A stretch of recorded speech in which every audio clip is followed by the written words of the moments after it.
everybody, what's happening? Good to see everybody here on a Friday evening.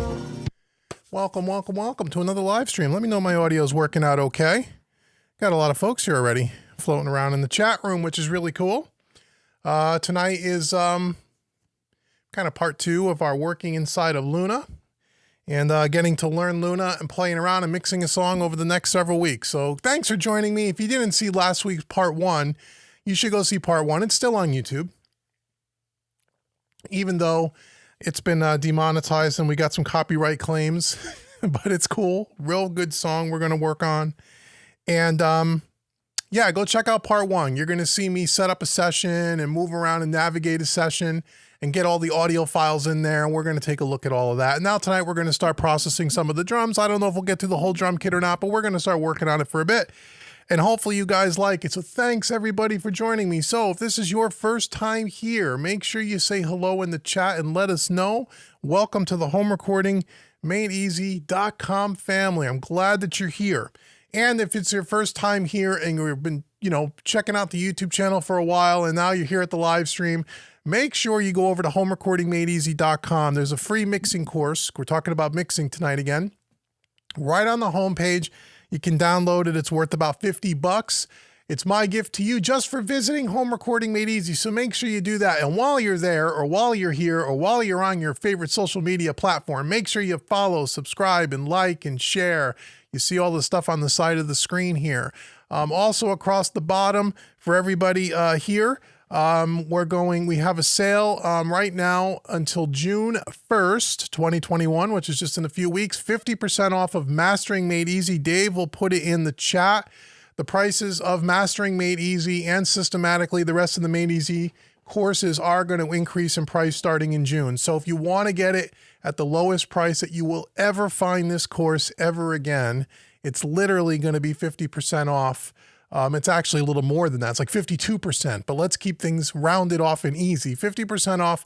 Get the link in the chat. Go ahead and get Mastering Made Easy today. It was completely redone at the end of 2020. It's a brand new course built from the ground up. If you don't already have it, you get audio files and videos, and I show you how to master music regardless of the DAW, any DAW, with only the plugins that you have on your system, as well as some other plugins. And I show you several different ways to master music. So you don't have to run out and buy anything.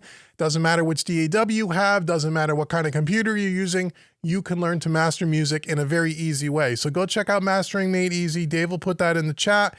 And then also I see Dave's got in the chat, he's reminding me, get yourself on the mixingmadeeasy.net email list if you are interested in becoming a member starting in July. And we'll be talking about this for the next 4 weeks or so.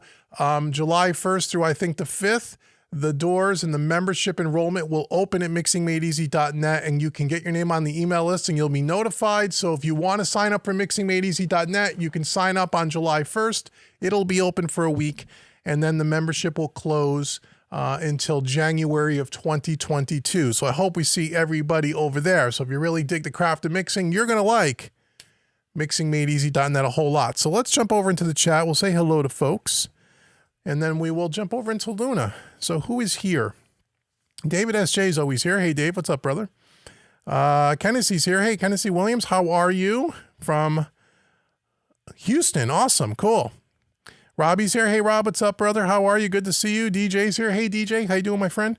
Who else? That's it. It's all here. Who else is here? A lot of guys chatting back and forth, but there's only a few of you. We got, what, 12, 15 people now? Okay.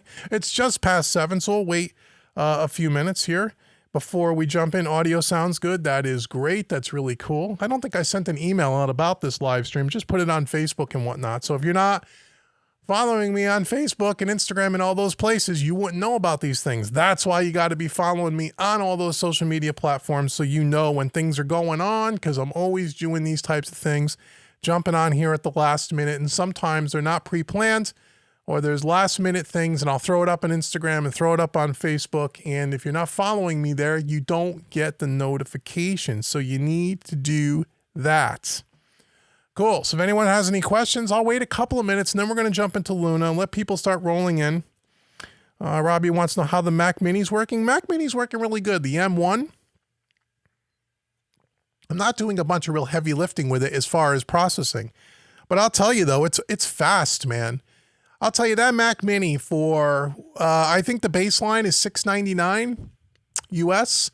And then if you spec it up with maybe 16 gigs of RAM, it's about another $100 or so. I think I paid just under $1,000 and I got a 512 gigabyte SSD with 16 gigs of RAM. And that Mac Mini flies, man. I think it's a 6-core or an 8-core. I forget what it is, but it's, I'll tell you that for that money, that's a powerful computer. It really is. You know, I put that up against any PC at that price range. I mean, you know, Macs are always known for making real expensive computers, and we've debated that before, but the Mac Mini, for what it is and for the price, I think is really a powerful computer and packs a lot of punch. You can absolutely do you know, your basic audio mixing, recording, working with some VSTs. You could do all of that in a Mac Mini.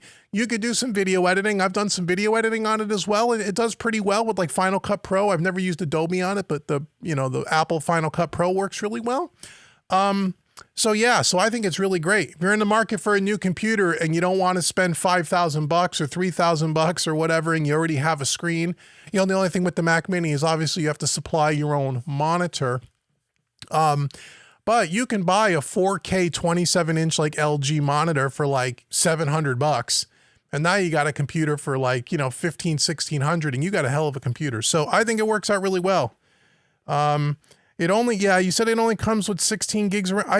Can you do more than 16? You know, I don't know that you can, or no, maybe you can, Robbie. You have to look at their website. I thought you could do up to 32 gigs. I thought you could do that much. I know you could do 16 because that's what I have. And honestly, 16 gigs of RAM, especially today, the RAM is so fast, unless you're doing real heavy recording with lots of VST instruments and stuff. If you're just doing, you know, light to moderate recording with, without using a ton of VSTs and stuff, 16 gigs is plenty. But I think you might be able to get 32 in that. I know there's an upcharge for it, but I think you might be able to get 32. But again, you know, for less than $1,000, I mean, what do you expect? I don't know that you can upgrade the RAM after the fact either. I think in the Mac Mini, they have it kind of soldered down to the PC board, so it's not easy to swap stuff out. But again, for the money, you really can't beat it. The next step up from that is an iMac if you want to get into more RAM, right? Or you go the way of PC. That's just the way you do it. So anywho, okay, let's get into Studio One. Let's get into Luna.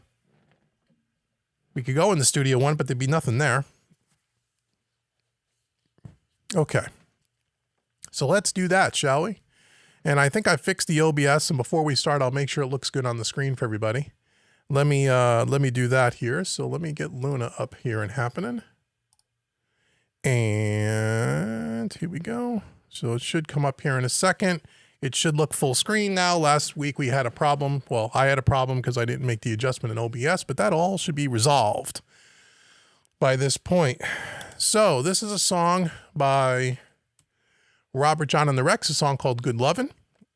Great little tune. We'll listen to part of it here. Oh, and by the way, again, if you guys find this helpful in any way and you want to buy Uncle Dave a cup of coffee, feel free to use the good old super chat, because we're not going to get any monetization on this video, just like the last one. As soon as I hit play, and after 20 seconds, the video gets a copyright claim. So this is all coming absolutely free from me to you. So if you wouldn't mind the donation, if you find this interesting and helpful to you, that would be really appreciated. Thank you so much in advance. I love you guys for that. So let's just do a quick, oh my goodness, get rid of that.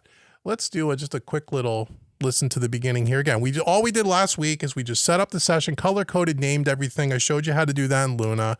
We went through, we created our buses here, down here, and we added some of our API extensions, our summing extensions, and we added our plugins, right? We added our plugins, our API Vision console channel strip. We'll walk through some of those tonight, and we're going to add some tape machines and stuff like that. So all we did was inserted the audio, set up the session, did a little bit of clip gain to make sure, because things were coming in really hot. I got the master fader turned down quite a bit, so if it's kind of low, let me know in the chat and I can turn it up. I'm concerned about blowing out the video here. But let's listen to a little bit of this song.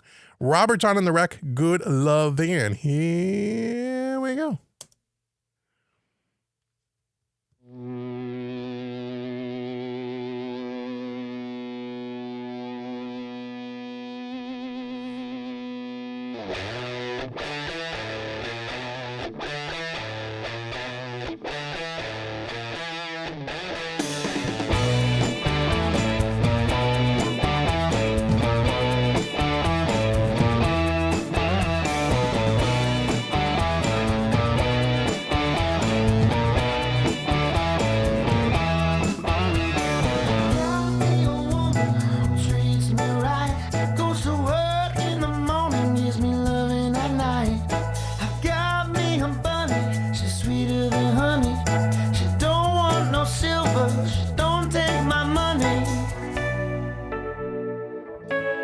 Don't take my money. She gives me good loving, good loving. She gives me good loving, good loving. My baby don't. Okay, that's what we're dealing with. Good tune, right? Good rock tune, classic rock-ish sounding. Okay, so let's start off with our drums here. So what we did, let me just grab a loop here. So again, we routed all our stuff down. All the drums are in orange here, and we routed them down to a drum bus here. And on that drum bus, we have the API Vision console bundle here by Universal Audio, which is new. It's about a week or two old, maybe a week. I don't know. Is the master could come up a little? Okay, I'll turn up a little bit. You just let me know. Well, now that we're just going to do drums, we're not going to get hit with all the instrumentation. It may be fine. If it gets too loud, just let me know. I'll try to keep my eye on the chat a little bit. I don't want to blow out the thing here.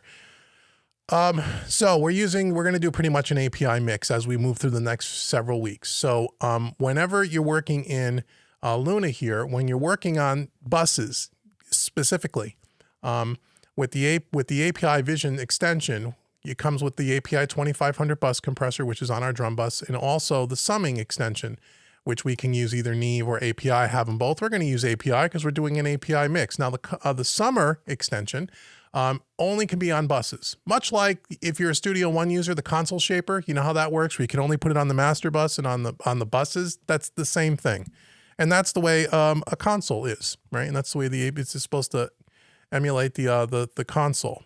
So that's the way it is. So that's what we got going on there. That's just sitting here. On the individual channels, we have our Vision channel strip here. Okay. And what's nice about this, like I talked about last week, is what Universal Audio is trying to achieve here with this particular console extension is that they are trying to make it look like and feel like it's a real analog inline console. Mine is putting your hands physically on the thing, but virtually. So what that means is that instead of having, like with a traditional channel strip, like the API Vision channel strip, where you'd have a plugin window on your inserts, and if you went from one track to the next track, you'd have to open up your plugin window and you'd have a floating window on the screen. What they're trying to do is make it in line here. So for example, on our kick-in here, right? Our first mic here is our kick-in mic. You have the input, which is the preamp and the filters, high and low cuts. Then if you click above here, dynamics, you have your dynamics, your gate and your compressor, and then your EQ. So you don't need to open up and close a window. It's all right in front of you on all the tracks, as you can see, okay, which is kind of neat. The only downside to it, I feel, so far, is that when you're on things like the dynamics, the print's kind of small. It's hard to see. Now, if you want to expand this and look at this in a more laid out, open, traditional fashion, you click that little square and a side panel opens up, and now you can see the entire channel strip in front of you. You can't resize it, but you can see it in front of you, and anything that you do here is going to change here what's happening on the in the inline on the track. Make sense? So you can do it either way. It's just a matter of workflow and how you like to work. Okay. So that's pretty much what we have going on here. And now beneath that, you still have inserts. You can see our insert here. When you insert it in the console section, it actually makes it as the first insert. So if I click on this, once again, the side panel will open. And you can still put plugins on all your inserts. You can still add as many inserts as you need to. You can put plugins, any other plugin, and we'll do that somewhere along the way. We'll add some more plugins. And so you can still work it like that. So let's start with all the drums are going to the drum bus. Let's just start on our kick in. And we'll just start working with this thing a little bit. Now, the other thing I want to add here is I'm going to add some tape. So we have our tape extension here as well. So if I click on our tape extension, it opens up a side panel and it gives me the option to put 2 tape machines that I happen to own on here. Now, when you get Luna, it comes free with the oxide tape. And then if you already own the plugin, the Studer, like in this case, I own the Studer 800, so you can use that, or you can use the oxide tape that comes with Luna for free, if you will. The DAW is for free as well. If I click on oxide tape, there we go, and you'll see that we have a little graphic here where you can turn up and down the saturation track by track, just so you can hit the tape harder or less hard. And again, if you click on this window, it'll open up the extension of the oxide tape where you have a little bit more control. Not a whole lot of control. It's pretty much on or off. I don't even think, and it's preset based. You don't even have, do you have I don't believe you have the way to change the tape speed and anything like that, like you do on the traditional plugin. However, if you use the Studer 800 instead, you do have the option that maybe we'll use that because we have a little more options. We have inches per second. We can change the tape type, the calibration. You could turn it on and off here. And I think that is it. Yeah, on this one. So we'll start with that. So we'll put that on. So let's start with our kick in. Let's just, oh, here we go. And I'll turn up the master a little bit more because it'll probably not be loud enough for you guys yet. You just let me know how the sound is. I'll keep my eye on the chat. So the first thing we're hitting is tape, right? Again, it's an analog workflow. So if you think about how, again, if you're visualizing, if there's a drummer in a live room playing and all the mics are mic'd up, it's coming into a multi-track tape machine, right? And that's what the saturation is. We turn up saturation. Now we're not hitting it very hard here. Oh, let me get the loop. Do I get a loop happening here? Oh. Let me get a better loop where he's playing. There we go. Sorry about that. Now we're turning up the tape. We could turn it up or down 12 dB. Now I want to hit this tape a little bit harder than this. So what I can do is I can go back to clip gain. Now there's 2 ways you can do clip gain. You can do it here, like I showed you guys last week. You could do it here on the track itself. I might not have showed you this last week. I don't remember. There's a little fader here, much like Pro Tools, where you could take this and you could turn this up or down. We had originally turned it down 7 dB because everything was super hot. You could do it there, or you could do it here in this little section called Utility. And above Utility, you have this thing called Trim, and you can turn it up here, right? See that?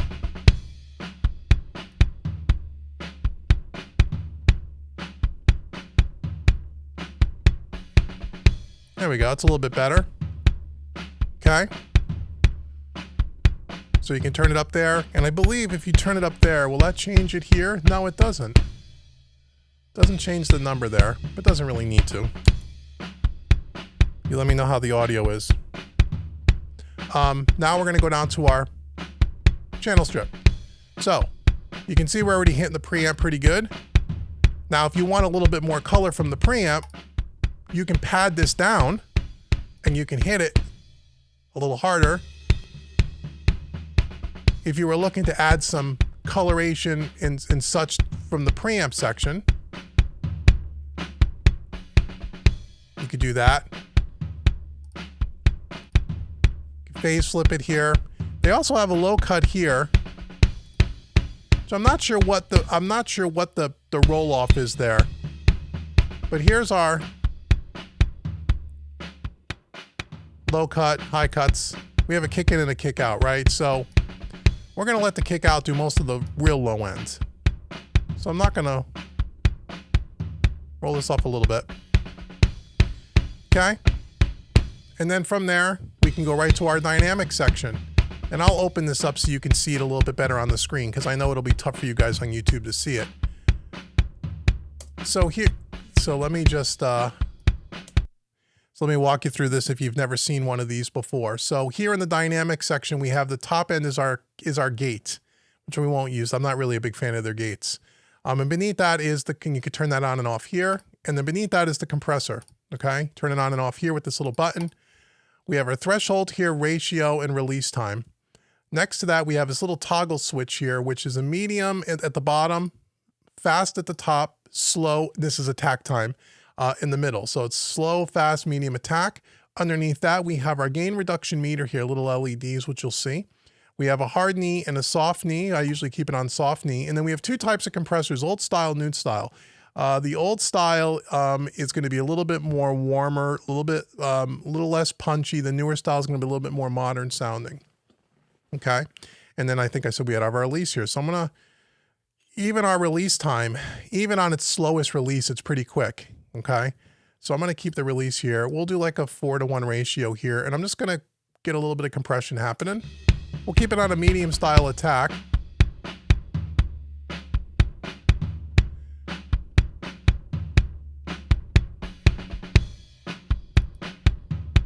About 3 dB here. Okay. And you can see it over here, and I could turn it off here. That's turning it off.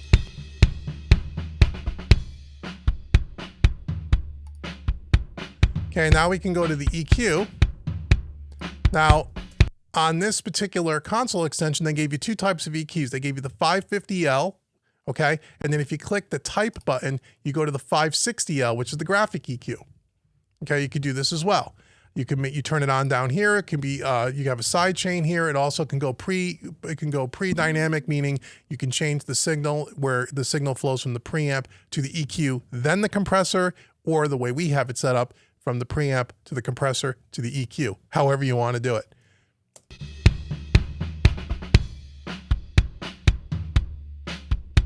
Maybe a little bit of 8K. Take out a little 250. Take out a little 500. Not going to add any low end into this one yet. This is going to be more of that clickety snappity thing. And we're clipping a little bit here. So I could turn that down a little bit. We're clipping because I boosted the frequencies.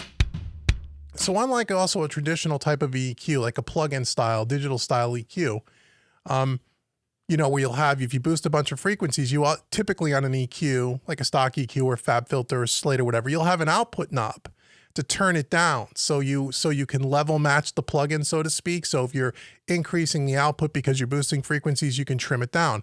But on an analog desk, that's not the way this works.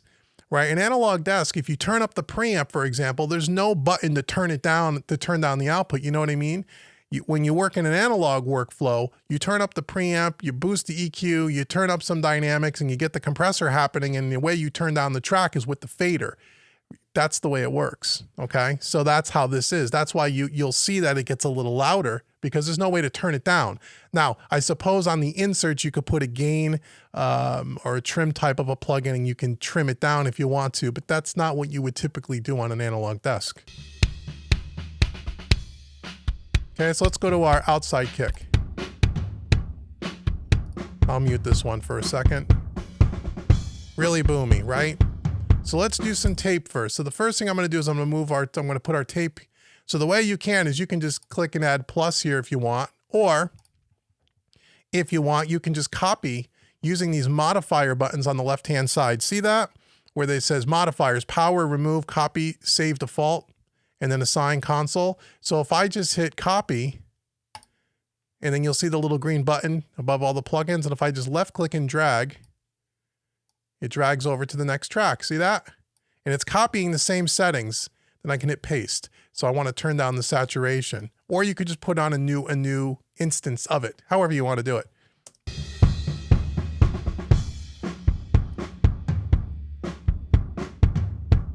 So there's our outside kick. So we're already hitting the preamp pretty good. Now again, if you want to pad it and then boost up the gain,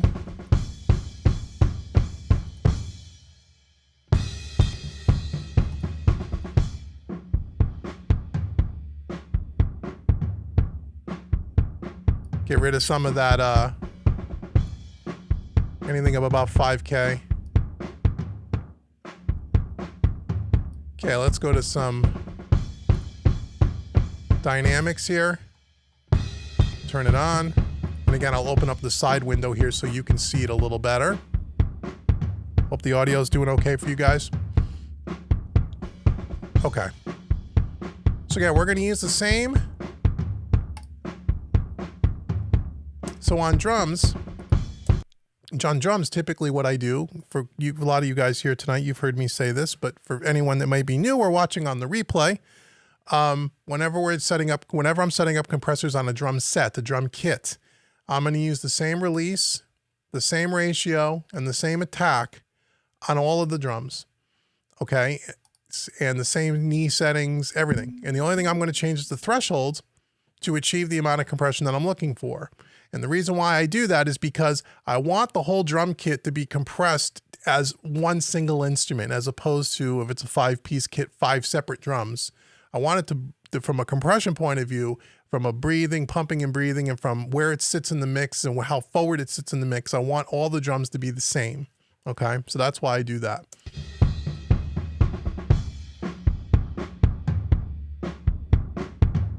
About 3 dB of compression or so. Let's go to the EQ. Okay, let's get rid of all that hollowness.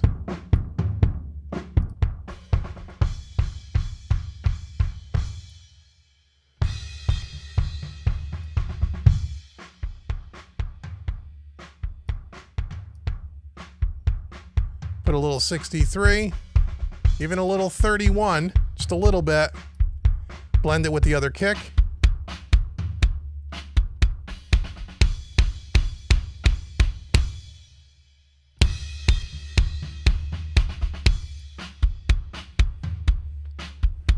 Right, so then we go from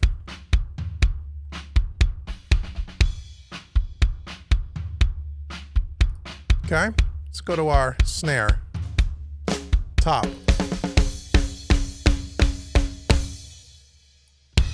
Let's get some tape happening.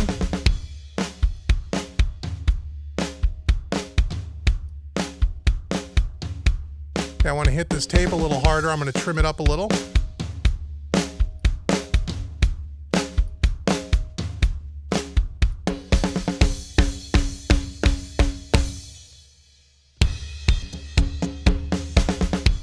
Preamp looks good. Let's do a low cut here.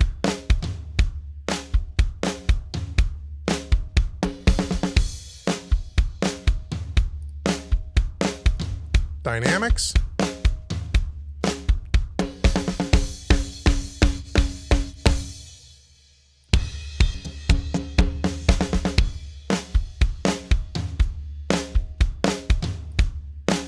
So you can see I'm only doing about 3 to 6 dB of compression on all of this.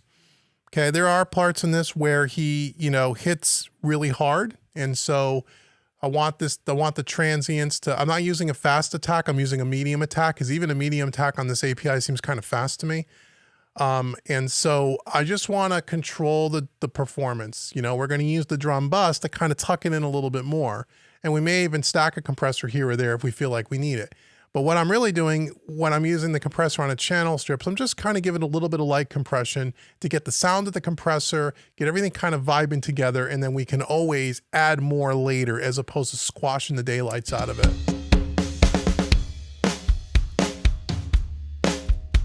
EQ.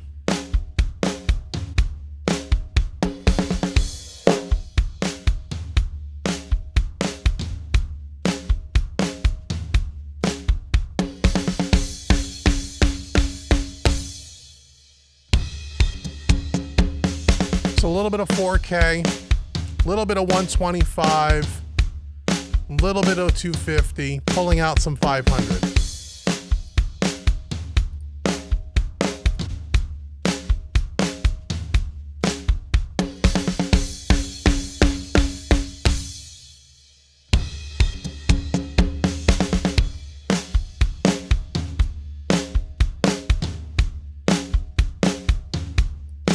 There's our snare.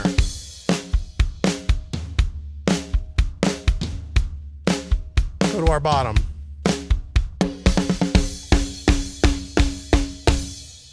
We'll lower it. We'll mute the top one for now. so we can hear this.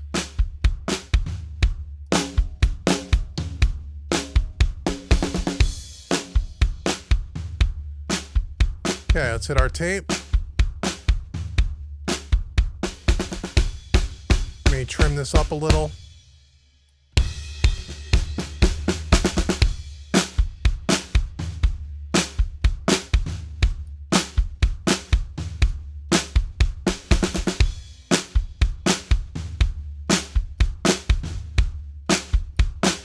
Roll off around 90 or so.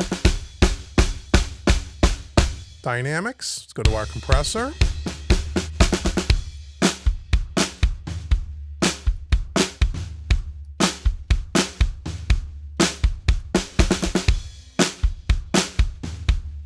Okay. EQ.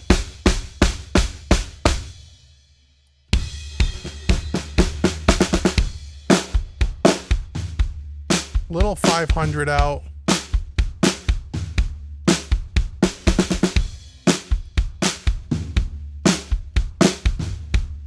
Add a little 250, little 125. Blend it with the other mic.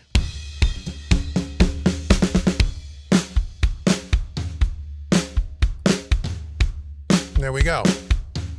Sounds pretty good.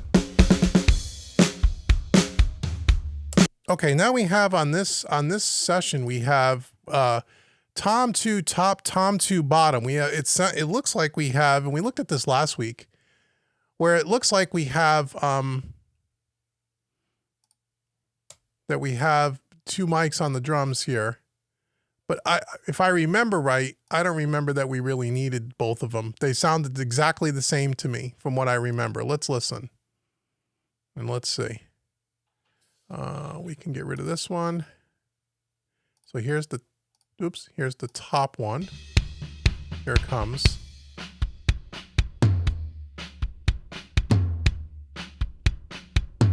Here's the bottom one.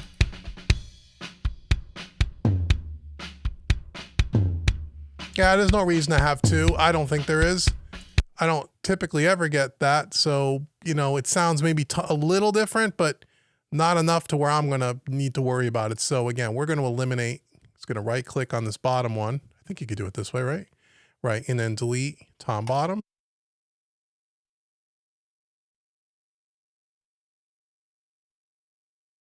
And I notice that happens when you do stuff with tracks.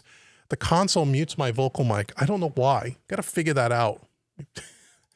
That happens in Luna, even though I have it isolated here. So I can hear my voice going out and I have to fix it, but you'll lose it on YouTube for a quick second. So you know what? Do we have I thought we also had a tom 2 bottom. We do. Let's eliminate that right now so I don't have to go through that again. So let's eliminate tom.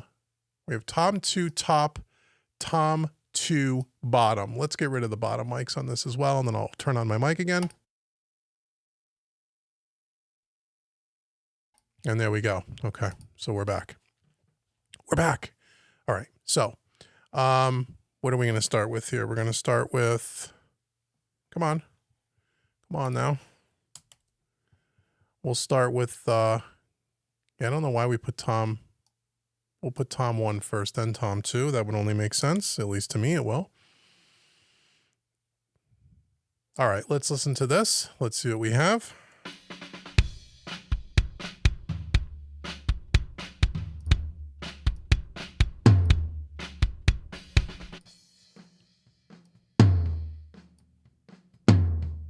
Okay, let's put our tape machine on here so we can just, again, we can copy this and we can drag this across the next two tracks or all the tracks, however you want to do it. Okay. So there's our tape. Here's our preamp.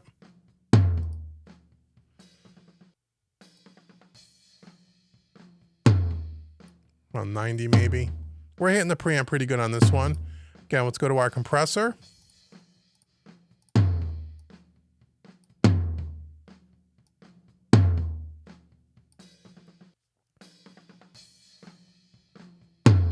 Okay, there we go. EQ. Type. We'll stick with this one, and then For other instrumentation, we'll use the other EQ. We'll try to stick with this EQ for all the drums, although you don't have to, obviously. Let's pull out some 500. Rid of that hollowness. It's a pretty low sounding tom. Add a little 125.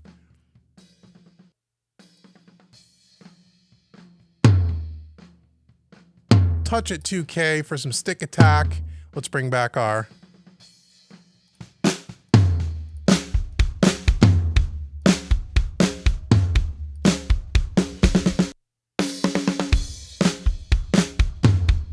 pan it a little bit. Okay, let's go to tom 2 here. Do we have some floor toms happening at the same time? Oh, I think we do. Okay, cool. Must be like it's probably a floor tom type of a thing. Let's see.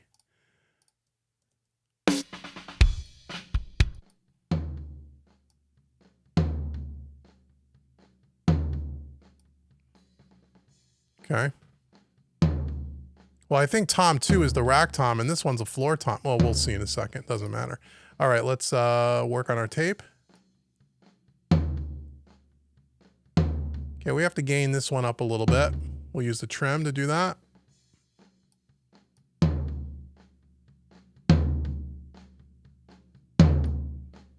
There we go.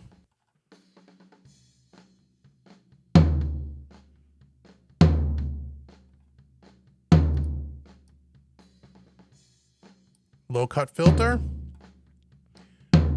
Back to the compressor. New style, soft knee. Again, same release, same ratio, same attack. Okay, then we'll go over to the EQ. Type. Let's get rid of the 500.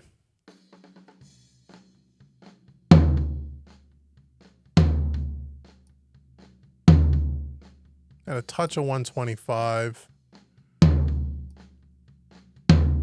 Little 2K. Just a tiny bit. Now let's see.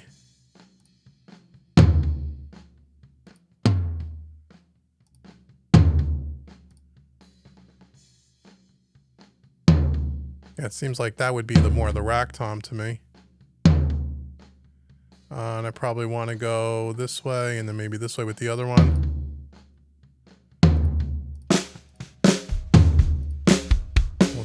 Down.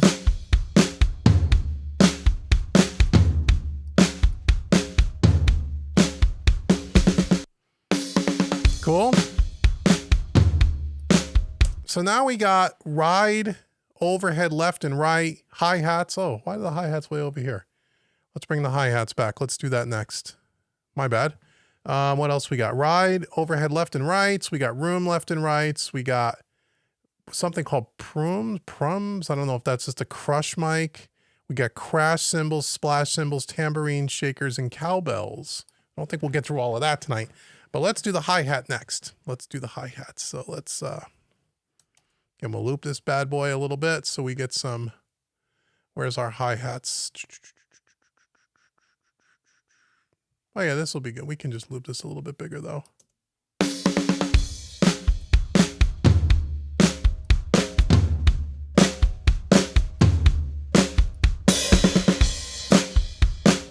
So we're going to get some of the snare in there, obviously.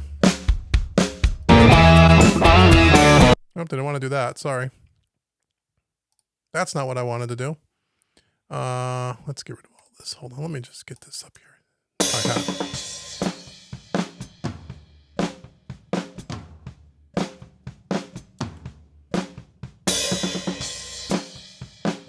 Okay, that's what we're dealing with. More snare than there is anything else. All right, let's copy this.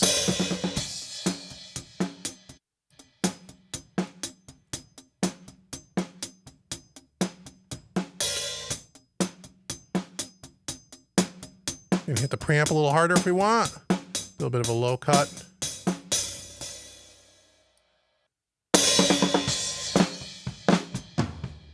Compressor.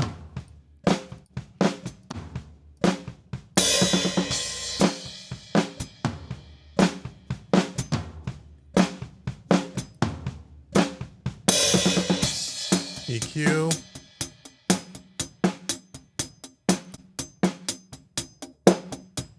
Take out some 500. Add a touch of 10K.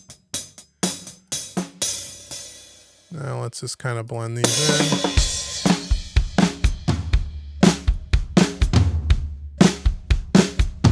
Big toms, right?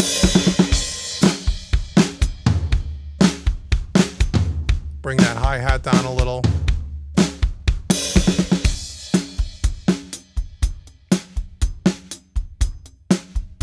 So you can see when you're working in this kind of fashion, you see how quick it is? And that's kind of the way analog really is. When you're reaching down on a console, you're just twisting knobs, you're going very quick. And because everything's laid out in front of you and you're not constantly opening and closing plugin windows, it does make it quite fast, you know, which is kind of nice. All right, so we got overheads here. Let's move the rides. We got room. Let's move the ride over here. Let's just see what we got for overheads now. Probably do a little bit bigger loop than this. I'm gonna go over here to this section.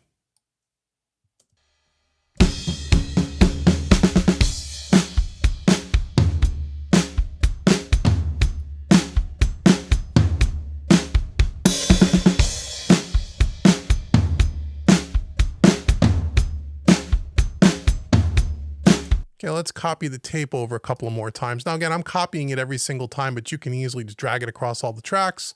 It really doesn't matter. I'm just doing it one couple of tracks at a time here. Paste.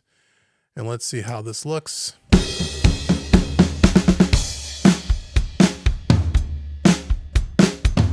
Probably going to trim this a little bit so I can hit the tape harder.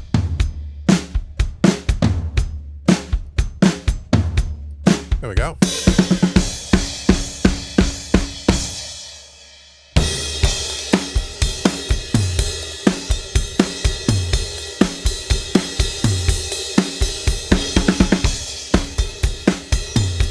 A lot going on with those cymbals, yeah?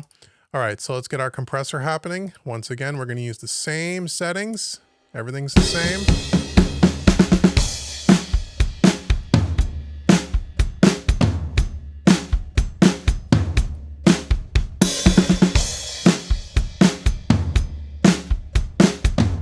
Now, I typically will typically will compress overheads a little bit less than the close mics. And the reason for that is, especially if it's a big rock track with big courses, lots of splashy cymbals, if you compress too much on that, cymbals will sound very splashy typically. So I will typically not hit the compressor as hard.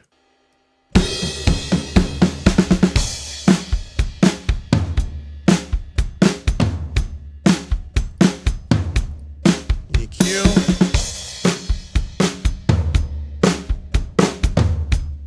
Take out some 500. And this really doesn't need anything else. I wouldn't put any top end on this. It'll get very splashy. Later on, we could always do that if we felt like we needed to.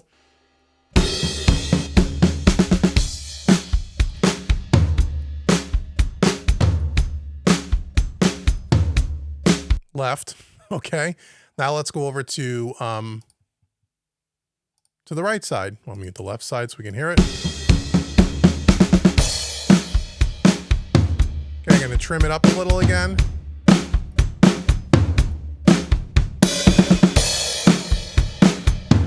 And I think you can always pad it down if you really wanted to. Cool. Okay. Hope everyone's still with me. Everybody's still with me? All right, cool.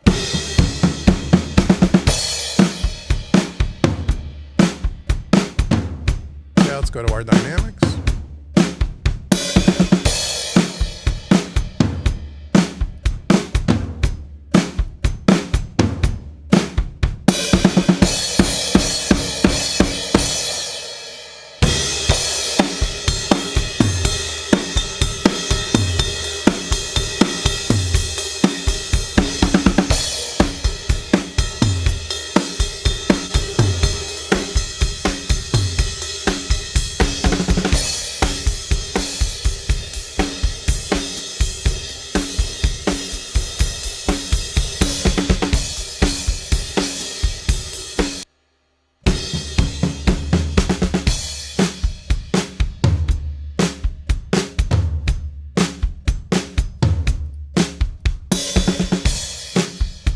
Sounds pretty good thus far.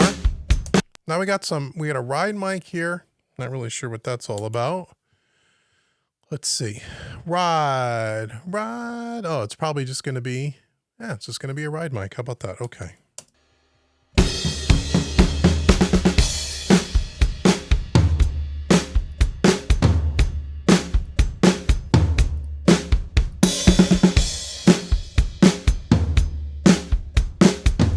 Do we really need that? Is he playing he's playing a ride cymbal over here? Yeah, he might. If he gets heavy on the bell, we may want to.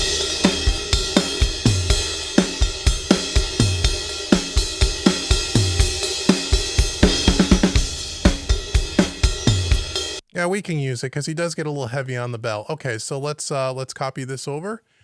We could take copy and we can drag this one over here like this, and then we can hit paste.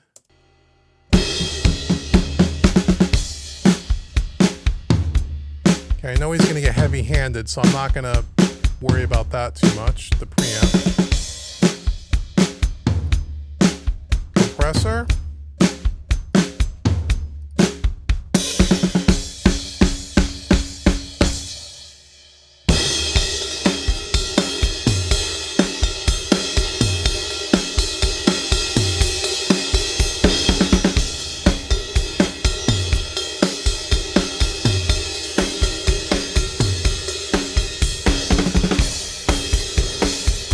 You really don't need it because of the overheads. It's too much, in my opinion.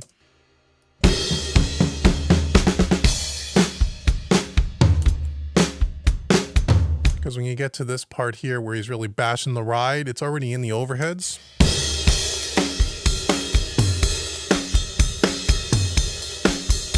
Yeah, we're getting rid of it. So part of mixing when you get sent a bunch of tracks is knowing what to eliminate.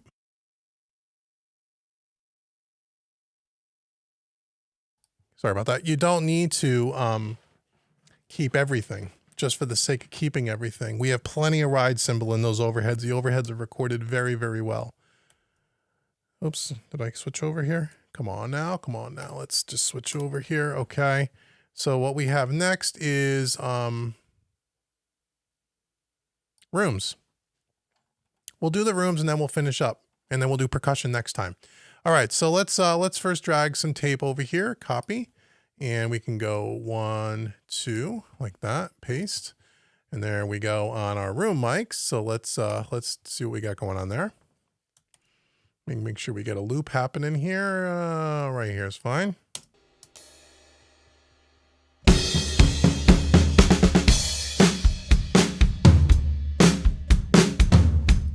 I'll mute the overhead so we can just focus on the rooms. Room sounds good too.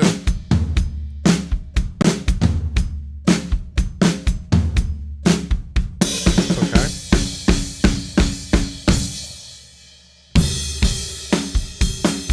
Gonna pat it down and hit the preamp harder.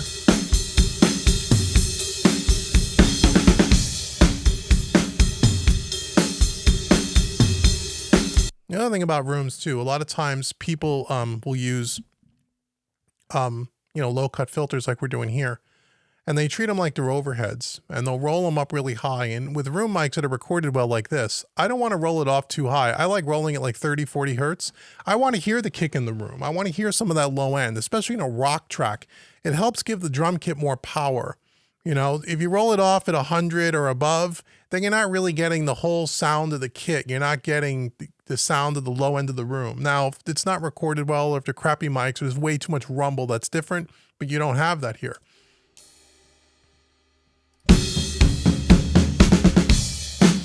Compressor.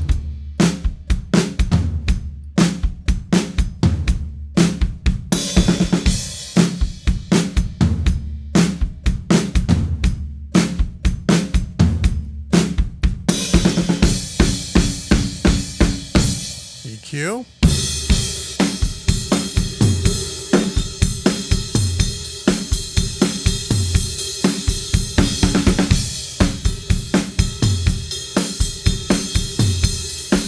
Take out some 500, just a smidgen at 16K. Just a smidgen.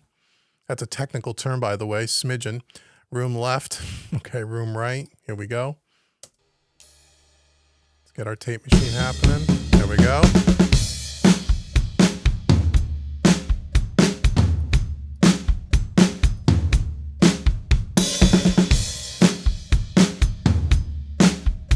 New style. Let's see.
Okay, let's check out our master bus, our drum bus, and then we'll get into the chat. We'll chat for a bit. We've been doing this about an hour. Okay, so we have the API summing extension here. The headroom is just the amount of the more signal you're pushing into the plugin, the more some of the non-linearities and some of the coloration you're going to get with the headroom.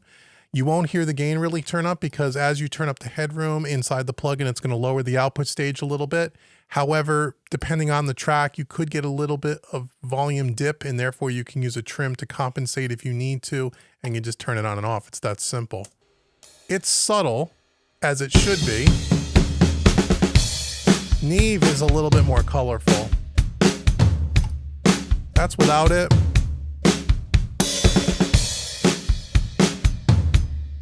A little bit of a mid-range thing happening there.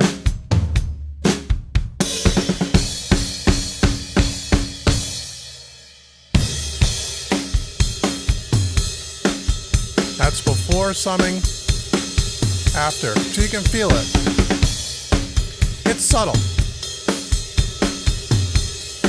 Now we have an API 2500 compressor, which we should have probably mixed into, but we'll do that now. We'll set it up for the typical SSL kind of a thing. We'll do about a 2-to-1 ratio. And let's see what we got.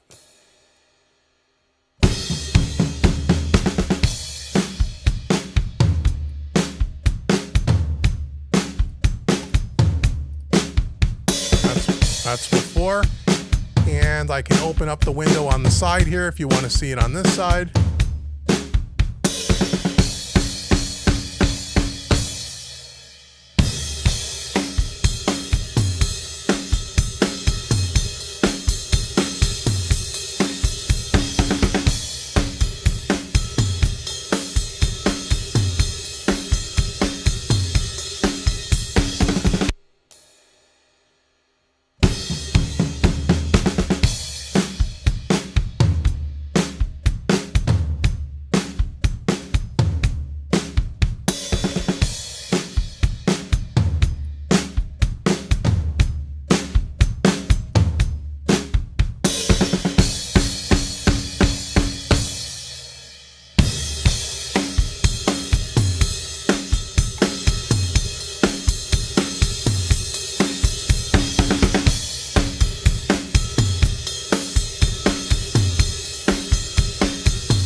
Now, if you wanted to add tape also to this bus, you could. There's a master tape section, which on this one is only going to be the ATR 102 for that tape extension. That's going to add more weight to this. The ATR 102 typically will add a lot of thickness. And here it is right here, where again we can,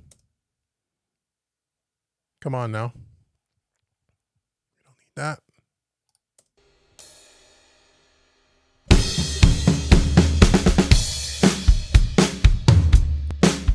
That's before. Listen to the low end as I bring it in.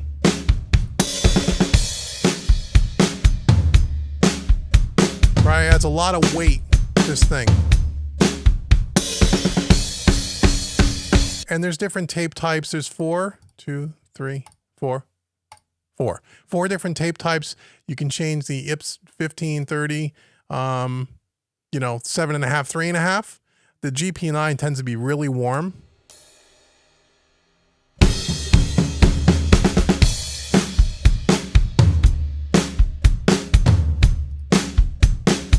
.250 is a little more present.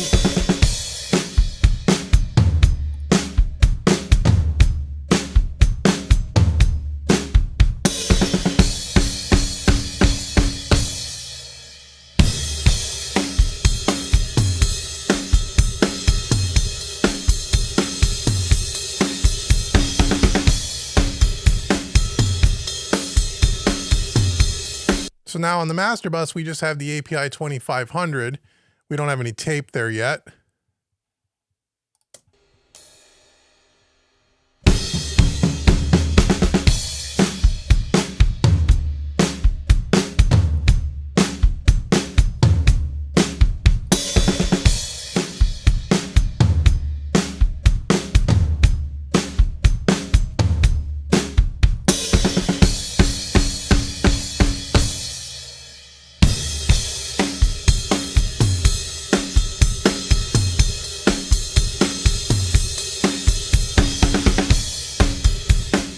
There's our drum sound.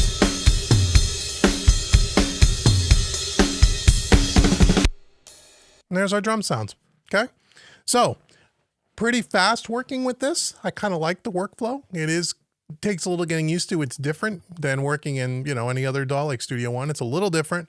But you guys get kind of the idea of what the kind of the deal is here is really just, it's, you know, it's their whole inline analog workflow, which is kind of cool. So next week we'll do percussion, we'll do the splash cymbals, we'll do the shakers and the cowbells, and then maybe we'll do bass next week as well. And we'll start rolling in some bass. So hopefully you found that helpful and you find it somewhat interesting. If you're into Luna, or if you're not, it doesn't really matter. It's a good mixing lesson here as well. So again, regardless of the plugins and all that, really doesn't matter. The techniques I'm using are the same no matter what. And that's the way it is. So I hope you enjoyed that. Let's go back to the chat, see who's here. We got 20 people here. That's pretty cool. If you have any questions or anything you want to chat about or ask, now would be the time. And remember, for people that came in late, Dave will put the link in the chat. Mastering Made Easy right now is selling at 50% off on June 1st. The price of Mastering Made Easy is going up. So if you want to get it at the lowest price that you will ever find the course from here on out in the future, now is the time to get it. So go check out Mastering Made Easy if you don't have it already. And if you're watching this after the live stream on the replay, depending on when you're watching this, if you're watching this before June 1st, just click the link in the chat and you'll be able to get that deal as well. And also make sure that you sign up for mixingmadeeasy.net if you're interested in becoming a member, which is going to open on July 1st. If you're not on the email list, you won't know about it, and it's only going to be open. Doors for the membership enrollment will only be open for 5 days, and then it's going to close again until January 2022. So don't miss all the great content we have going on over mixingmadeeasy.net. So anybody got anything you want to chat about? Anything you want to ask? Do you guys dig this kind of Luna thing? Do you find it interesting in any way? Let me know. We're going to do this for another several weeks to finish up this mix, because I think it's cool and I like learning about new DAWs, and hopefully you do as well. So let me know if you asked a question earlier, please retype it now. That would be awesome if you wouldn't mind doing that. And let me know if you have any questions. I'd be glad to help in any way I can. In any way I can, because I'm here to help you. And if not, I'll go upstairs and eat. Okay. Thanks, Dave, for putting all those links in the chat. Going once, going twice, anything at all, any questions? I'm not going to scroll back up and try to read everything. No? All right. Thanks for the night then. Giving me a short night, making it easy for me. That's great. Okay. Well, thank you so much again for joining. Let's see. I think this is a Luna would be really great for tracking, then mix in another DAW. Well, yeah, you can use it for tracking and mixing in another DAW, but I don't know why you wouldn't just mix it all in the same DAW. But you can. You absolutely can. tracking, it's really built for that. Recording through all the plugins and stuff, it's really cool. So yeah, you can track it there and you can mix it in another DAW if that's what you want to do. Really cool. So yeah, so we'll do this again next week. And stay close to the email. Go get mastering made easy. I really appreciate all you guys joining me for tonight. I hope you have a wonderful weekend, and I will see you guys next week. Thanks, everybody. Have a good night.